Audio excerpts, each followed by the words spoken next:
Sandrine était une fille qui vivait dans un village avec sa maman. Très pauvre, n'avait rien, mais Sandrine ne voulait rien faire du tout pour aider sa maman. Toujours en train de se plaindre de la mauvaise vie. Sa maman qui vendait des beignets dans un marché du village ne s'en plaignait pas, puisqu'elle trouvait toujours quelque chose à déposer sur la table pour elle et sa fille. Un jour, à cause de l'ambition de Sandrine, elle croise son amie qui lui donne un conseil, qui lui conseille un jeu du village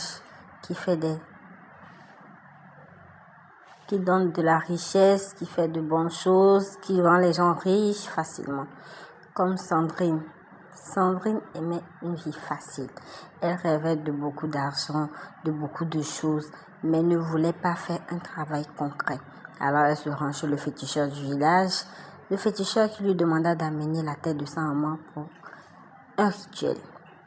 Chose que Sandrine n'hésita même pas à faire. Du jour au lendemain, sa maman malade décide de mourir. Et Sandrine, un coup qui devient riche aux yeux de tous. Les gens ne comprenaient rien, tout le monde murmurait, tout le monde chuchotait. Mais Sandrine s'en fichait pas mal, puisqu'elle avait déjà tout ce qu'elle voulait, la belle vie qu'elle voulait. Elle disait toujours aux gens qu'elle a travaillé, elle a son argent grâce à son travail et tout.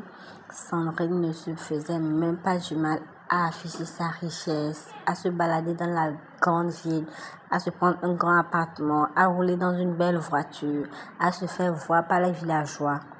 Après l'enterrement de sa mère, elle n'a même pas eu le temps de faire un deuil qu'elle est déjà riche. Mais elle s'en fichait pas mal. Elle a eu le temps de profiter, un peu de temps de profiter de sa richesse, dans les discothèques comme elle voulait, dans sa belle maison comme elle voulait, avec des hommes tels qu'elle les voulait. Elle ne voulait rien de sérieux avec qui que ce soit. Un jour, Sandrine commença à tomber malade. Maladie sur maladie.